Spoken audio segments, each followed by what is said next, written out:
Is there a boy here who would not find great joy in hearing his dad tell him, "I love you, son.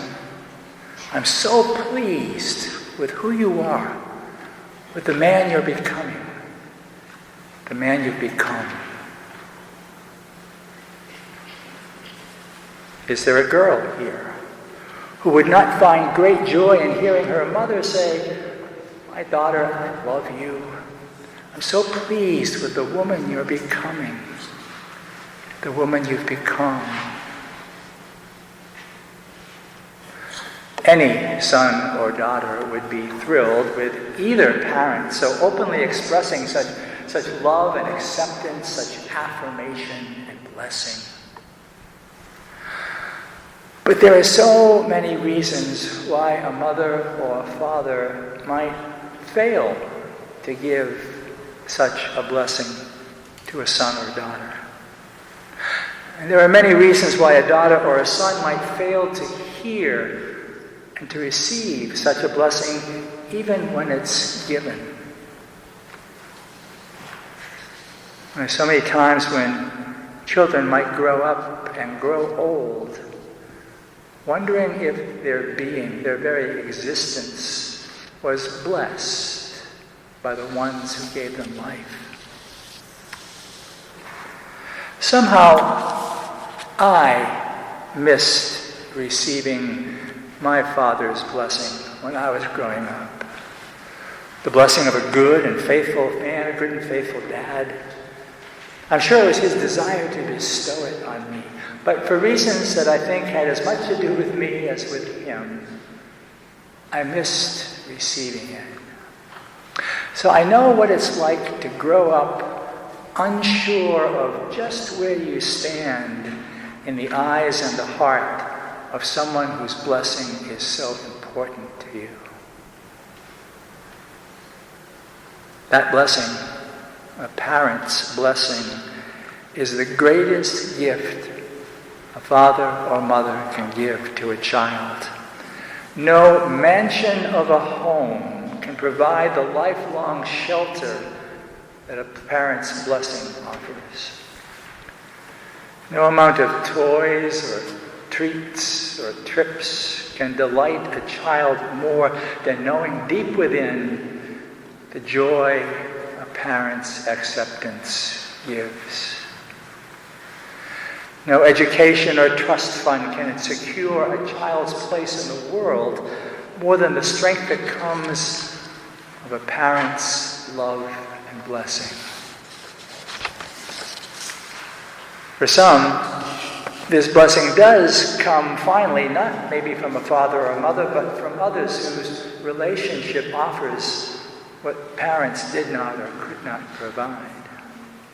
Wherever it comes from, this blessing is one that each of us needs, seeks, and longs for in a place deep within our hearts. It's the longing to be loved, to know that we are loved by those whose love gave us our life. We not only long to be loved, we love to be loved. We long, we love to be found pleasing, to be considered lovable in the hearts of those who first held us in their arms. Today's gospel reminds us that Jesus was no different than us in this regard. Of course, Jesus knew the love and the acceptance, the blessing of his foster father, Joseph. But he also knew that he had a father greater than Joseph. Perhaps Jesus waited until he was about 30 years old to begin his public ministry because he was longing to know that he was his Father's beloved, that he was pleasing to the one who sent him. At his baptism here in today's gospel, Jesus is drenched in his Father's blessing as much as he was drenched in the waters of the Jordan River. His Father's blessing pierced the clouds like the sun itself and descended on him in peace like a gentle dove. Then the Father's voice speaks those all-important words, the words we all long to hear. You are my beloved. With you I am well pleased.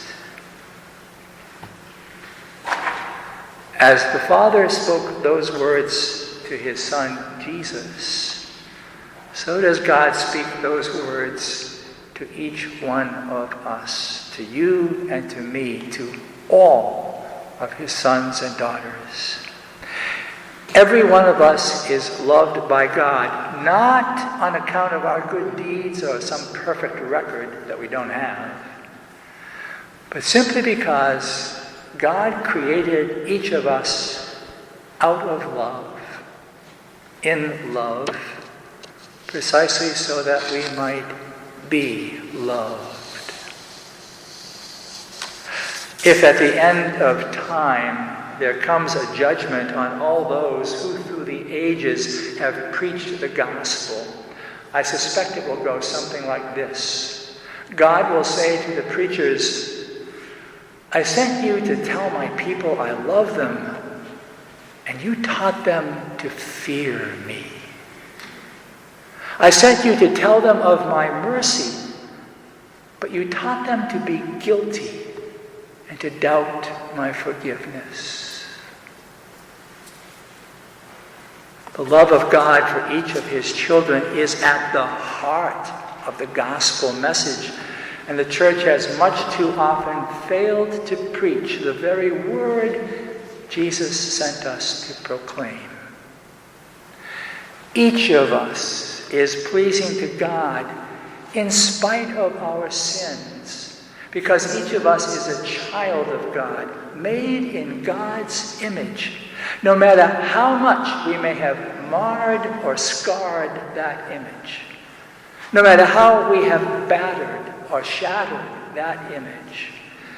God, in his mercy, sees in each of us his beloved, in each and every one of us, and especially in the one here today who is still saying, oh, not me.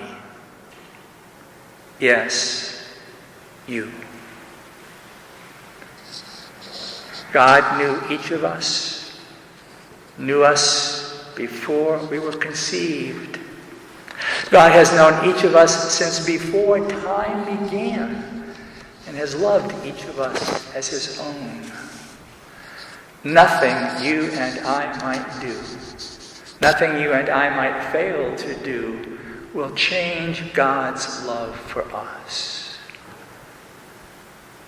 So it is that God invites us, his beloved children, to this altar, to the table of the Father's blessing, a table where saints and sinners gather to be nourished by a Father's love shared with us through, with, and in our brother Jesus.